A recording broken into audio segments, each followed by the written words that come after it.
Capítulo 1 de Efesios, hermano. Este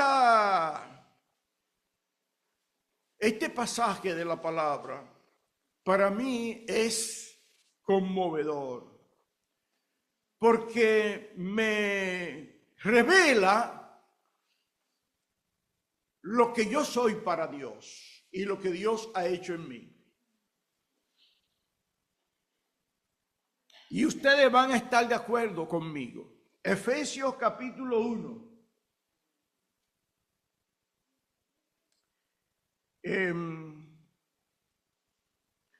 Versículo 15. Dice así la palabra del Señor. Por esta causa, yo, habiendo oído de vuestra fe en el Señor Jesús y de vuestro amor para con todos los santos, no ceso de dar gracia por vosotros, haciendo memoria de vosotros en mis oraciones. Eso es Pablo que está escribiendo.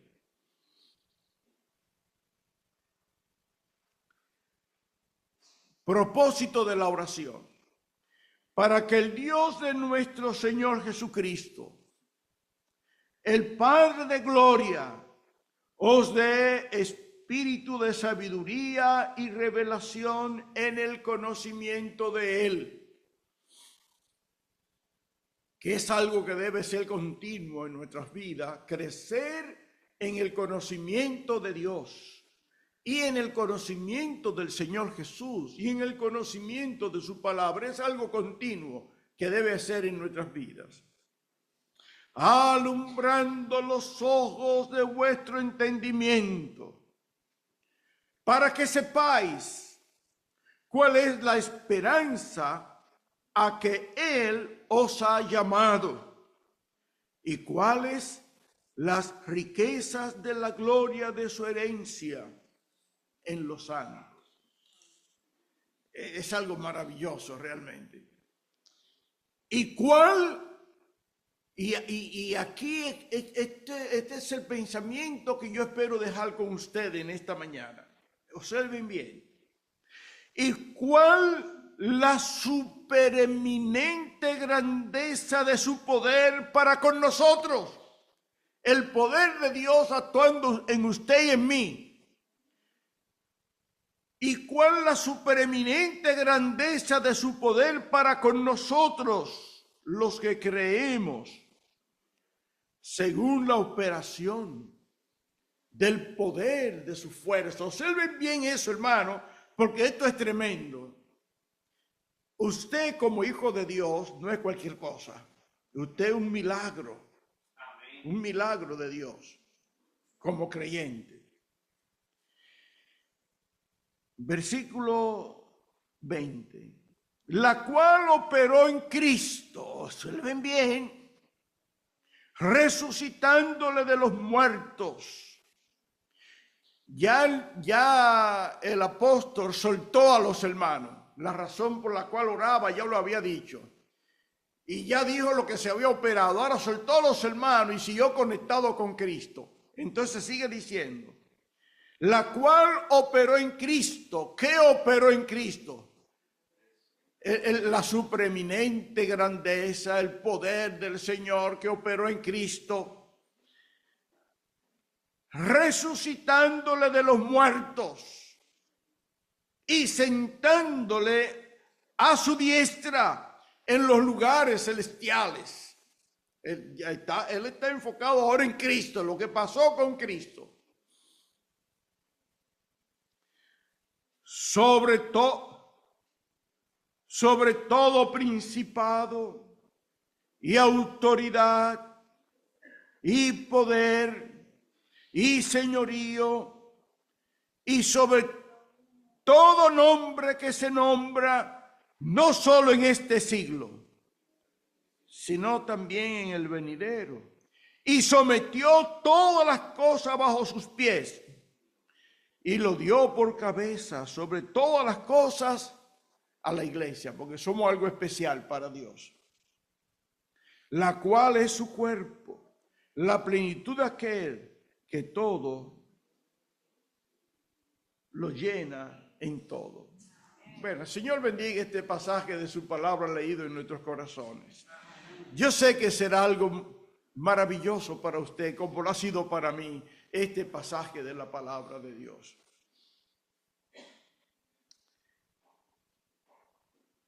Este libro de Efesios, esta carta de Efesios, se considera como una de las teologías más profundas de Pablo, por la cantidad de enseñanza a nuestra fe. Yo he escogido esta parte para dejarla como recuerdo de esta visita. La primera cosa es la importancia de la oración. El Señor Jesús nos enseñó a orar. El Señor Jesús dijo: sin mí nada podéis hacer. Y el Señor usó como ejemplo el pámpano, la vid, la importancia de estar unido al Señor. No debe faltar en nosotros esta comunión viva con el Señor. Y que nosotros al orar sepamos que estamos en una comunión viva con nuestro Dios, con nuestro Padre Celestial. Que nuestra oración no debe ser una rutina de repeticiones, sino una comunión viva con nuestro Dios. Yo he pasado unos días con mi hija aquí y cada día tenemos conversaciones que a veces reímos.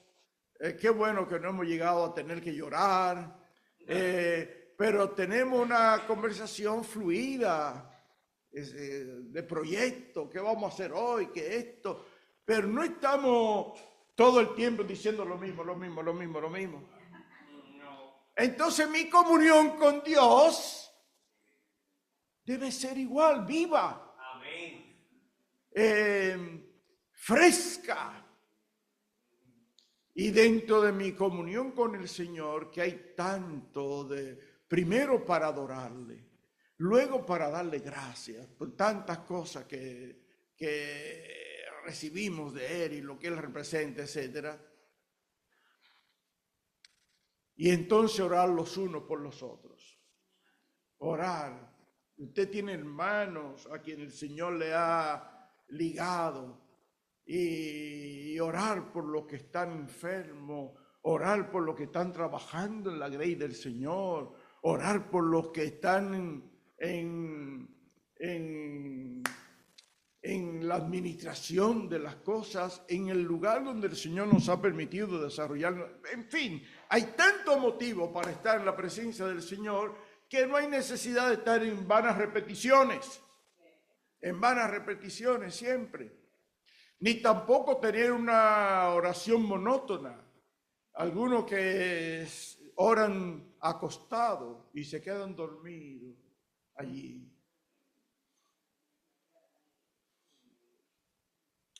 Había una pareja de novios en nuestra iglesia que el novio, por razón de cansancio, a veces se le quedaba dormido a la novia mientras estaba visitándola. No llegar a ese extremo, ¿verdad? Que nosotros tengamos una comunión viva con el Señor en lo que tiene que ver con la oración. Y entonces tener motivo claro para orar. Y Pablo estaba emocionado con estos hermanos al ver la vida de fe y de testimonio que tenía con el Señor. Y su motivo, dar gracias al Señor por la iglesia. No ceso de dar gracias por vosotros, viendo el desarrollo de los hermanos a pesar de las dificultades de vida. Yo debo decirle, hermanos, que los creyentes del primer siglo, especialmente los gentiles, como en el caso de los hermanos de Éfeso, no tenían los recursos que tenemos nosotros hoy de conocimiento del Señor. El punto de partida para ellos predicar el Evangelio eran el Antiguo Testamento, los libros del Antiguo Testamento. Pero ellos no tenían los libros del Antiguo Testamento como lo tenemos nosotros. La ciencia no estaba tan avanzada para tener las escrituras como las tenemos nosotros. Lo que tenían eran rollo, pero que no todo el mundo tenía un rollo. Y no todo el mundo sabía leer. En fin, muchas limitaciones. Pero tenían al Espíritu Santo de Dios. Amén. Y el Señor obraba de una manera especial. Para cuando alguien le leía un rollo, ustedes recuerdan al eunuco que iba leyendo en el profeta Isaías y que el Espíritu Santo arrebató a Felipe y lo llevó a caminar junto al carruaje que él iba con el libro abierto. Y Felipe le preguntó, ¿entiende lo que lees? Y el pasaje que él iba leyendo era Isaías 53. Y le dijo, ¿y cómo creeré si alguien no me explica? Y Felipe le explicó allí caminando. Y este hombre entendió el mensaje, le dio el mensaje completo. Cuando le preguntaron a Pedro, los primeros que escucharon la palabra, los judíos, varones hermanos, ¿qué haremos? Después de que el Espíritu Santo habló tan claro allí a aquella persona, ¿qué le respondió Pedro? Arrepentíos, sí, y bautícese cada uno. ¿Y qué dice la palabra? Que en ese momento se bautizaron ¿cuánto? 5 o 3,000. Allí entendieron el mensaje. Bueno, lo que quiero decirle es que los creyentes iban bebiendo de esa fuente que revelaba a Cristo, el Antiguo Testamento. Hoy nosotros tenemos el Antiguo y el Nuevo Testamento que nos da luz de la palabra. Nosotros en Navidad, últimamente hemos estado celebrando la Navidad de nuestra familia en Orlando, en una casa que nuestra hija compró en Orlando. Y allí se reúnen toda la familia, mis hijos, los hijos de mi cuñado y ahora la familia del esposo de mi hija. Y dentro de la familia hay un judío que ahora es amigo, aquí le dicen amigo a los novios, amigo de una sobrina de nosotros, y ya tenemos varios años que él va a esa reunión. Entonces, en esta última reunión, él se me acercó y me dijo, miren, yo creo todo lo que usted dice, pero yo no creo en el Nuevo Testamento. La Biblia, el Antiguo Testamento. Entonces yo le dije, en parte tienes razón. El Nuevo Testamento es una explicación del Antiguo Testamento que se produjo por necesidad. Y a partir de ahí empecé a darle el mensaje de la palabra. El Espíritu Santo va tocando el corazón. Nosotros tenemos el privilegio de tener el Antiguo y el Nuevo Testamento. Y el Nuevo Testamento, la razón de ser de él es la explicación de lo que ha acontecido con la persona de Cristo y con el desarrollo de la iglesia que hoy es de bendición para nuestras vidas. Pablo decía, toda escritura es inspirada por Dios y útil para enseñar, para redarguir, etc. Y quizá cuando él decía esto, él no estaba pensando en que su escritura, Dios la estaba preparando para bendición de nosotros hoy. Entonces, hermanos, la razón de la oración de Pablo: no ceso de dar gracias haciendo memoria de vosotros en vuestros corazones, en mis oraciones, para que el Dios de nuestro Señor Jesucristo, el Padre de gloria, o de espíritu de sabiduría y de revelación en el conocimiento de Él. Y yo espero que el Espíritu Santo ilumine a ustedes en cuanto al propósito de la razón de ser de ustedes aquí, en la 126. Y yo sé que en cualquier momento va a haber un despertar y va a haber un avivamiento, y ustedes van a ver cómo el Señor va a ir, porque por algo el Señor le ha mantenido hasta hoy aquí. Esta iglesia tiene mucha historia, pero no tenemos que vivir de la historia, tenemos que vivir el presente, ¿verdad? Y no subestimarnos, porque el Señor está con ustedes. Y tenemos que usar lo que tenemos. Bien, entonces, alumbrando los ojos de vuestro entendimiento, para que sepáis la esperanza a que Él os ha llamado, y cuál es la gloria, la riqueza de la gloria de su herencia en los santos. Aquí podríamos hablar mucho, porque esa misma riqueza y esa misma gloria es de ustedes, como era de los hermanos. Pero yo no quiero detenerme allí, sino quiero ir al punto que es lo que quiero dejar con ustedes en esta mañana. Y es el siguiente.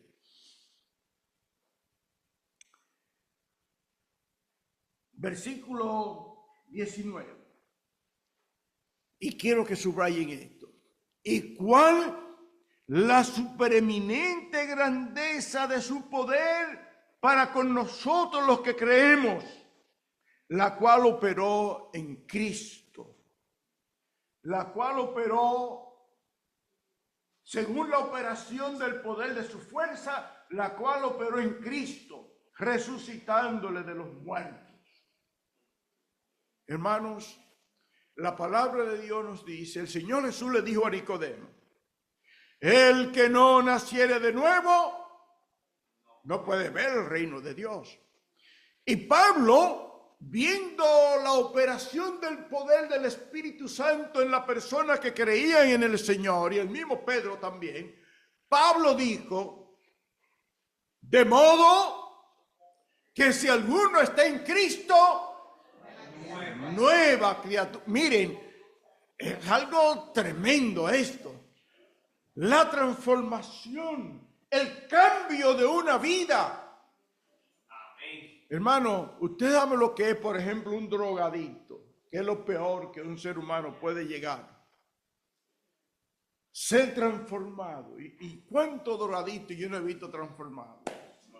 ¿Cuántos borrachos yo no he visto transformados, cambiados?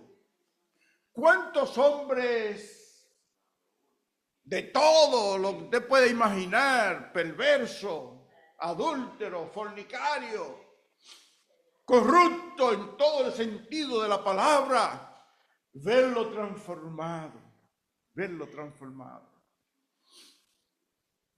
Ustedes saben la historia de Al Capone, y algunos de los matones de Al Capone, o a lo menos uno que yo conozco, se convirtió. Y él decidió ir a la familia de personas que él había matado para pedirle perdón, después que conoció al Señor Jesús como Salvador. La maravilla del poder de Dios. Amén. Entonces, dice aquí la palabra de Dios, que ese cambio producido en mi vida y en su vida es por el poder de Dios que levantó a Cristo de los muertos. Por eso yo digo que usted es un milagro de Dios, que nosotros somos un milagro de Dios, porque el poder de Dios que levantó al Señor de los muertos es el que operó en mí para producir en mí una nueva vida. Pablo dice precisamente a los hermanos de Éfeso en el capítulo 2 que nosotros estábamos muertos en delitos y pecados.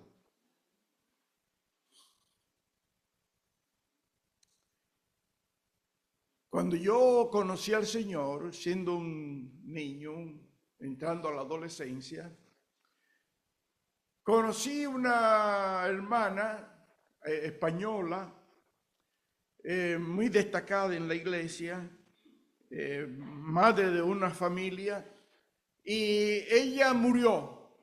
Y nosotros íbamos a su casa a jugar, y cuando recibimos la noticia de que ella había fallecido, de los primeros que llegaron fui yo. Y la encuentro en su cama allí, y la muchacha que la atendía llorando, y yo, un niño, no podía entender que ella había muerto. ¿Y sabe qué se me ocurrió? Pellicarla. Y yo la pellicaba a ver si reaccionaba. Porque un cadáver no responde a los estímulos. Ahora, eso éramos nosotros. Nosotros antes de conocer a Cristo estábamos muertos. ¿Qué quiere decir eso? Que no respondíamos a los estímulos espirituales de Dios. No respondíamos a las cosas santas de Dios. Nosotros nos recreábamos y nos gozábamos en la maldad, en la mentira, en el engaño. Pero una vez que Cristo vino a nuestras vidas, recibimos la vida.